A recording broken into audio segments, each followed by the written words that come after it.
গরম তুলতুলে সুজির এই টিফিনটি একবার বানিয়ে দেখুন, মুখে দিলেই মিলিয়ে যাবে। এত সুন্দর স্পঞ্জি আর খেতেও দুর্দান্ত লাগে। কম সময়ে ঝটপট তৈরি করে নেওয়া যায়।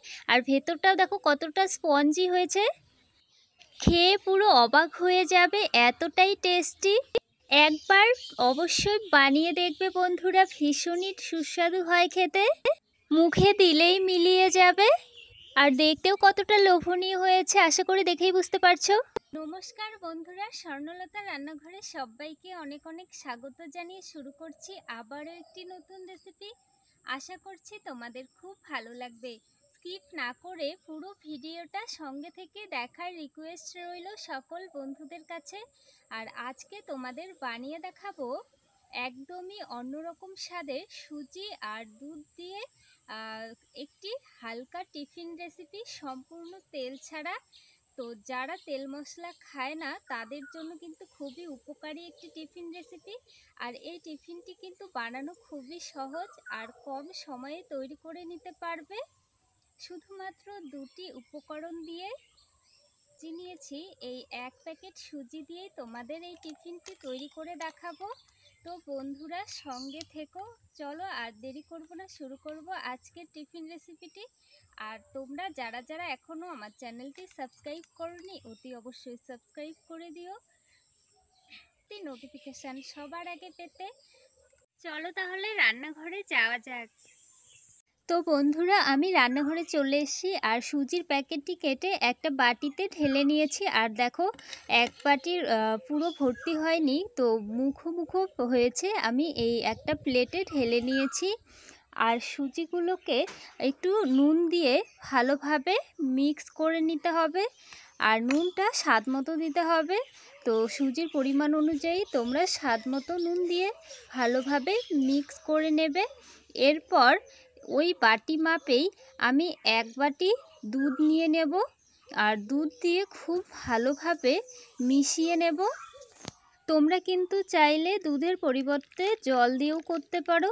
তো দুধ দিয়ে করলে এই টিফিনটি খেতে ভীষণ মজাদার হবে আর টেস্টি হবে, সবারই খুব ভালো লাগবে খেতে।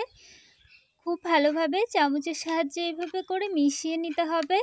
আর সুজির এই টিফিন রেসিপিটা কিন্তু ভীষণ খেতে ভালো লাগে, সবারই খুব পছন্দ হবে। আর খেলে কিন্তু অনেকক্ষণ অবধি খিদেই পাবে না, মানে এতটাই পেট ভরে রাখে।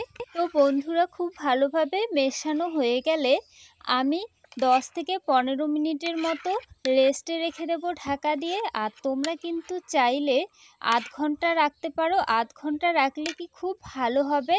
তো আমার হাতে সময় কম, তাই আমি 15 মিনিট ঢাকা দিয়ে রেখে দেব। তো বন্ধুরা 15 মিনিট পর ফিরে এসেছি, এবার ঢাকাটা তুলে নিয়েছি। আর দেখো সুজির ঘনত্বটা কতটা হয়েছে, কতটা ঘনত্ব এসেছে। তো আমি কি করব, এর মধ্যে আরও কয়েকটি উপকরণ অ্যাড করব। প্রথমে দিয়ে দিচ্ছি 1 চামচ বেকিং পাউডার। বেকিং পাউডার দিয়ে খুব ভালোভাবে মিশিয়ে নিতে হবে। ভালোভাবে চামচের সাহায্যে ফেটিয়ে নিতে হবে, ঠিক এরকমভাবে যেন দানা দানা ভাব না থাকে। আর এর মধ্যে অ্যাড করব গুঁড়ো চিনি 1 চামচ। তো তোমরা কিন্তু চাইলে গোটা দানা চিনিও ব্যবহার করতে পারো। তো গুঁড়ো চিনিটা দিলে খুব ভালোভাবে মিশে যাবে তাড়াতাড়ি। তো গুঁড়ো চিনি ব্যবহার করাটাই খুব ভালো। তো আবারও খুব ভালোভাবে মিশিয়ে নিতে হবে। তো বন্ধুরা সব উপকরণ ভালোভাবে মিশিয়ে নেওয়ার পরে আমি আবারও 5 মিনিটের মতো ঢেকে রেখে দেবো রেস্টে।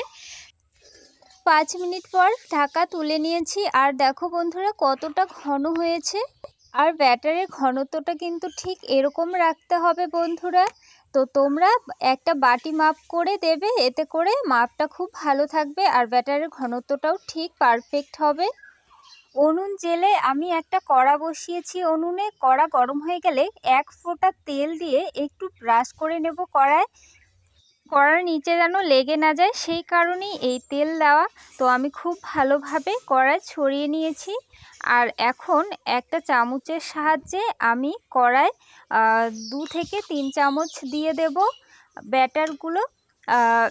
বারবার হাত ধোয়া ঝামেলা ছাড়াই এই চামচ দিয়ে দিলে খুব সহজেই খুব খুব সুন্দরভাবে দিতে পারবে আর কোনো রকম ঝামেলা মনেই হবে না। তো আমি খুব ভালোভাবে একটু ছড়িয়ে দিয়েছি আলতো হাতে, আর একটু ব্যাটার দিয়ে আমি খুব ভালোভাবে সমান করে দেব একটু। আর একটা ঢাকা দিয়ে ওপরের ভাপটা যেন না বের হয় তার জন্য একটা সুতির কাপড় জলে ভিজিয়ে আমি চারদিকে সমান করে এভাবে বসিয়ে দেব, যেন একটুও ভাপ বেরিয়ে না যায়।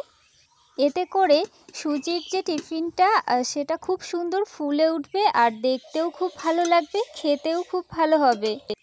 কাপড় তুলে আমি ঢাকা তুলে নেব, আর এপাশ তো হয়ে গেছে, এবারে এপাশে উল্টে দেব।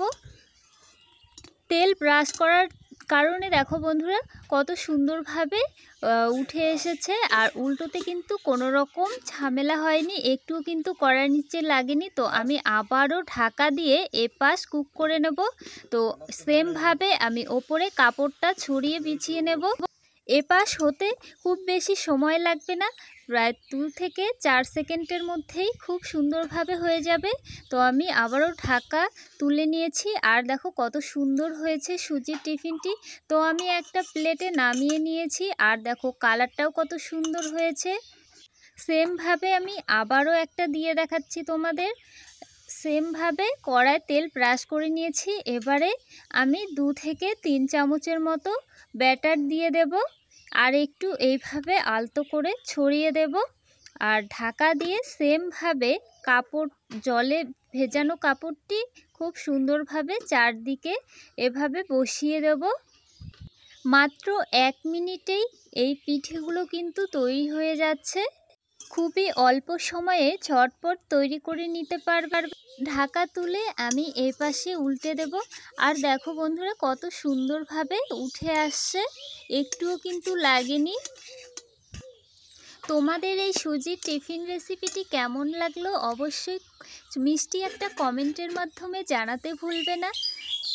তো বন্ধুরা আমি সেমভাবে সবগুলো সুজির পিঠে বানিয়ে নেব, আর দেখো প্রত্যেকটাই কিন্তু খুব সুন্দরভাবে ফুলে উঠেছে, আর দেখো একটুও কিন্তু কড়াই লাগেনি, কালারটিও কিন্তু দারুণ এসেছে।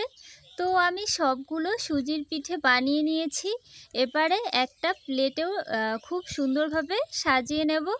আর দেখো বন্ধুরা কালার কিন্তু দারুণ হয়েছে প্রত্যেকটা সুজির পিঠে। আর এই রকমভাবে সুজির পিঠে বানালে বাড়ির সবাই খেয়েও অনেক খুশি হবে। আর কতটা স্পঞ্জি হয়েছে আশা করি তোমরা দেখেই বুঝতে পারছো। সুজির পিঠেগুলো কিন্তু একদম নরম তুলতুলে হয়েছে, মুখে দিলেই মিলিয়ে যাবে। প্রত্যেকটা পিঠেই কিন্তু একই রকম হয়েছে। তোমাদের একটা প্লেটে সার্ভ করে দেখাচ্ছি কতটা লোভনীয় হয়েছে।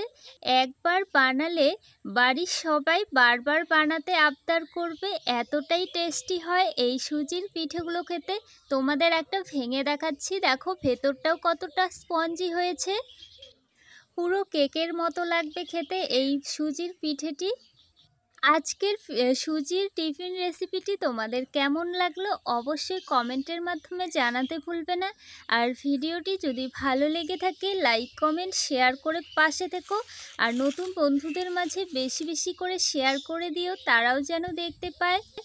তো বন্ধুরা আজকের ভিডিওটি এখানেই শেষ করছি, আবারও দেখা হবে নেক্সট পর্বে। ততক্ষণে ভালো থেকো, সুস্থ থেকো, আর ভিডিওটি দেখার জন্য ধন্যবাদ।